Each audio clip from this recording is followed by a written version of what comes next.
Nessa segunda aula, vamos conversar um pouco sobre os Conselhos de Segurança Alimentar e Nutricional. Os Conselhos de Segurança Alimentar e Nutricional são a primeira etapa de concretização do Sistema Nacional de Segurança Alimentar e Nutricional. E é muito importante que se leve em consideração que conselho, seja ele qual for, e no caso estamos falando do Conselho de Segurança Alimentar e Nutricional, é uma estrutura viva, é um espaço de participação social. Não é um documento que cria um conselho e que fica na gaveta, não é um agrupamento de pessoas que estão ali para cumprir aquilo que está no papel. O Conselho é uma estrutura viva de participação social.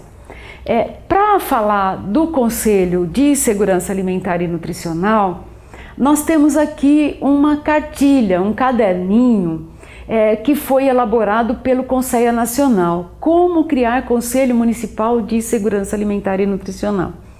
E é importante a gente lembrar que, sendo o primeiro passo para a constituição do Sistema Nacional de Segurança Alimentar e Nutricional, ainda temos muitos municípios que não têm conselho.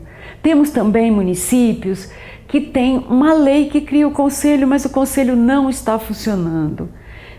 Temos municípios que têm lei, que criaram um conselho, que tem um conselho funcionando, mas que ainda não está ajustado àquilo que está preconizado no Plano Nacional de Segurança Alimentar e Nutricional, que é um conselho que tenha 2/3 da sociedade civil e 1/3 do poder público. Então aqui a ideia é a gente discutir o papel, a função dos conselhos de segurança alimentar e nutricional e esses conselhos no papel, a lei que cria esse conselho, sempre pensando que a lei de criação do conselho é alguma coisa que veio depois de uma articulação da sociedade.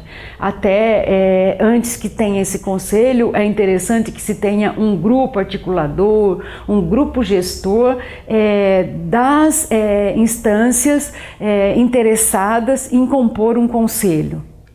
Então, temos o Conselho de Segurança Alimentar e Nutricional como uma instância de participação social, de encontro entre a sociedade e o governo para tratar das questões de segurança alimentar e nutricional. Temos no nível nacional o Conselho Nacional, no nível estadual os conselhos estaduais e no nível municipal os conselhos municipais. Isso forma então uma grande rede, um sistema, Sistema pensando então nessa estrutura macro, nacional, estadual e municipal. O Conselho Nacional é a expressão nacional dessa rede que eu acabei de falar, composta pelo Conselho Nacional, Estadual e os conselhos municipais. Ele tem caráter consultivo e assessora a presidência da República. Caráter consultivo significa não delibera sobre as políticas, não aprova as políticas, mas apoia, assessora a construção dessas políticas, traçando diretrizes para que o país garanta o direito humano à alimentação. O órgão funciona em diálogo permanente com o Ministério do Desenvolvimento Social e Agrário, eu corrigi aí, o MDSA, e esse ministério é que assume a secretaria do Conselho e os demais ministérios e a sociedade. Estruturas semelhantes vão acontecer então no nível do Estado e no nível dos municípios em diálogo permanente com uma secretaria que assume o papel de fazer a parte do secretariado do Conselho e as demais secretarias que fazem parte do Conselho. Normalmente a secretaria que assume o papel de fazer parte do secretariado do Conselho é também a secretaria que assume a CAISAN, a secretaria da CAISAN. O que faz então um Conselho Municipal? elabora diretrizes para implantar o plano e a política local de segurança alimentar e nutricional, em sintonia com as diretrizes traçadas pelos conselhos estadual, nacional e com a política de segurança alimentar e nutricional. Então veja que o Conselho Municipal tem sempre que estar antenado naquilo que é a diretriz da política nacional, naquilo que é a diretriz da política estadual, mas constrói também as suas próprias diretrizes, orienta a implantação de programas sociais ligados à alimentação e nutrição, estabelecendo diretrizes e prioridades e articula a participação da sociedade civil. O Conselho de Segurança Alimentar e Nutricional Municipal é o órgão que está mais próximo do território, é o órgão que está mais próximo de onde, de fato, a segurança alimentar e nutricional se realiza. E é esse o seu papel: propor diretrizes, acompanhar a execução das políticas, denunciar quando isso não está acontecendo, exigir que isso se cumpra.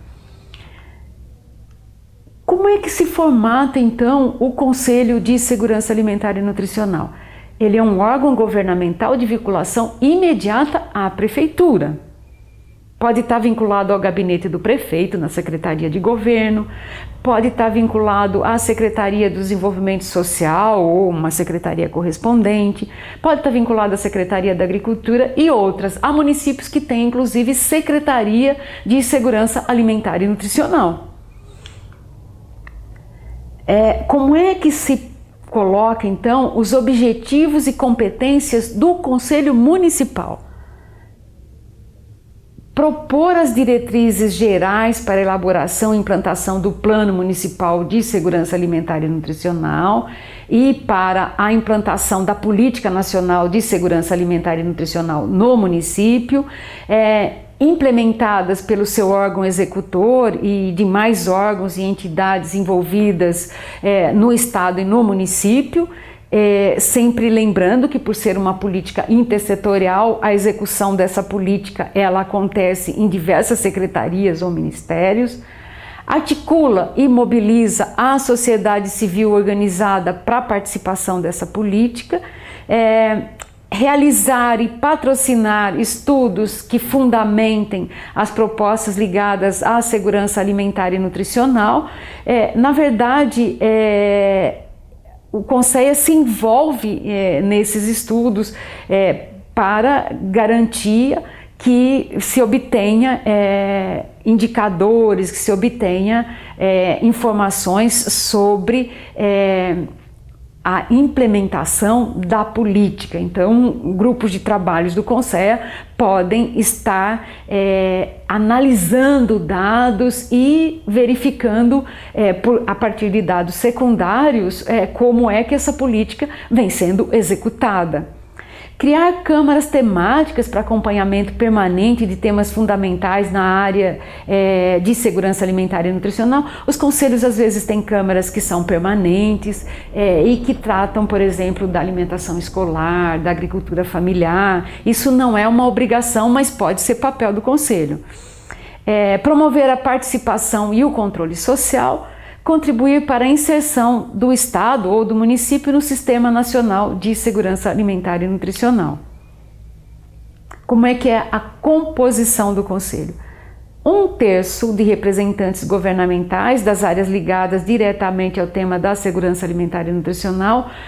Sempre tem pessoas da agricultura, da educação, da saúde, do desenvolvimento social, do meio ambiente, mas pode ter todas as secretarias, aí vai depender do município. 2/3 da sociedade civil, pessoas que tradicionalmente atuem e prestem serviços relevantes no âmbito estadual e municipal em questões relacionadas à segurança alimentar e nutricional. Essas pessoas estão ali representando as suas entidades. Deverá ser presidido por um dos membros representantes da sociedade civil e o secretário por um dos membros representantes do governo municipal. A importância disso é a sociedade civil, para que se pense que é ela que tem o protagonismo desse processo, e a secretaria estando com a prefeitura que garanta o mínimo de recurso para que isso aconteça. Observadores, eles são convidados permanentes de órgãos e entidades de ação nacional. Como é que é a estrutura, então, ainda falando da estrutura, né? Essas câmaras temáticas permanentes, compostas por conselheiros, designados pelo presidente, né? E cuja função será de preparar propostas a serem apreciadas para a plenária, né? Essas câmaras podem ou não acontecer, mas sempre é importante que se pense que um conselho tem que trabalhar coletivamente e é preciso organizar o trabalho do conselho. Então, essa estrutura de conselho, ela é aberta e o conselho tem a liberdade de decidir como é que ele se estrutura em relação aos temas que serão abordados, que serão colocados em plenárias e como é que se avalia a execução desse processo. A participação no Conselho de Segurança Alimentar e Nutricional é um serviço público relevante e não é remunerado. As despesas costumam e devem ser custeadas pelo governo, né? Quando um conselheiro participa do Conselho Estadual e ele é da sociedade civil, essa despesa é ressarcida pelo governo estadual, e quando um conselheiro municipal ou estadual participa de conferências estaduais ou nacionais, também compete ao governo o ressarcimento dessas despesas. A participação de não conselheiros, né? Nas reuniões de conselhos participam sem direito a voto titulares de outros órgãos ou entidades públicas, bem como pessoas que representam a sociedade civil, sempre que na pauta houver algum assunto da área de atuação ou que haja um juízo da importância da participação dessa pessoa no conselho. Muitas vezes as pessoas até se oferecem e pedem para participar, então isso é feito, é permitida essa participação a partir da aprovação da plenária. Nas câmaras temáticas também pode haver a participação de uma pessoa de fora convidada pela sua expertise para colaborar em determinados assuntos. É importante lembrar que a estrutura dos conselhos é uma estrutura aberta. No documento que vocês vão receber tem um modelo de como você, depois que fez toda essa articulação para compor o conselho, cria-se o conselho a partir de uma lei municipal. Tem um modelo no documento, mas vocês também podem conversar com outros municípios que tenham elaborado as suas leis e, a partir da comparação desses outros municípios e da discussão exaustiva no conselho, lembrando sempre que essa lei tem que ser uma construção coletiva, se elabora a lei municipal que cria o conselho. Depois de criado, esse conselho deve ser cadastrado no Conselho Nacional de Segurança Alimentar e Nutricional e basta enviar um e-mail, o e-mail está aqui, para o Conselho Nacional com um formulário preenchido, e o formulário também está nesse material que vocês estão recebendo. E o desafio que se coloca, então, para a realização dos conselhos é a obtenção da participação social. E um conselho, é importante que todos sejam convidados. Pode ser que um ou outro não compareça, que um ou outro não participe de toda essa articulação que tem que acontecer antes de que se pense na criação da lei do conselho. Tem que ser um processo muito participativo. E lembrando, todos têm que saber que foram convidados. Ninguém pode depois, lá no final, dizer eu não participei porque eu não estava sabendo, eu não participei porque eu não fui convidado. E como é que a gente convida todas as pessoas? É importante envolver a mídia, né? Envolver a mídia nesse processo de criação do conselho. É importante envolver todas as instituições que têm interesse direto com a Política Nacional de Segurança Alimentar e Nutricional, que a gente já descreveu bastante ali na primeira aula sobre o que compete à Política Nacional de Segurança Alimentar e Nutricional, uma política nacional que se realiza no território, que se realiza no município. Se vocês quiserem saber mais, eu volto à referência da lei que cria o Sistema Nacional de Segurança Alimentar e Nutricional, a Lei 11.346, e ao Decreto 7272 de 25 de agosto de 2010. Outra questão é onde buscar apoio. Eu coloco aqui, a gente sempre vai procurar apoio no Conselho Estadual de Segurança Alimentar e Nutricional. Aqui nós temos o endereço do Conselho do Paraná e do Conselho de São Paulo, e vocês, outros que estejam fazendo e que não estejam em São Paulo e Paraná, podem procurar o endereço do Conselho do seu próprio estado. Hoje o Brasil tem Conselho de Segurança Alimentar e Nutricional em todos os seus estados e no Distrito Federal. Esperamos que com isso, quem ainda não tem conselho, elabore o seu conselho. Quem não faz parte do conselho tenha tomado um pouco mais de conhecimento sobre como é que funciona o conselho. O conselho é um lugar de participação social muito, muito importante.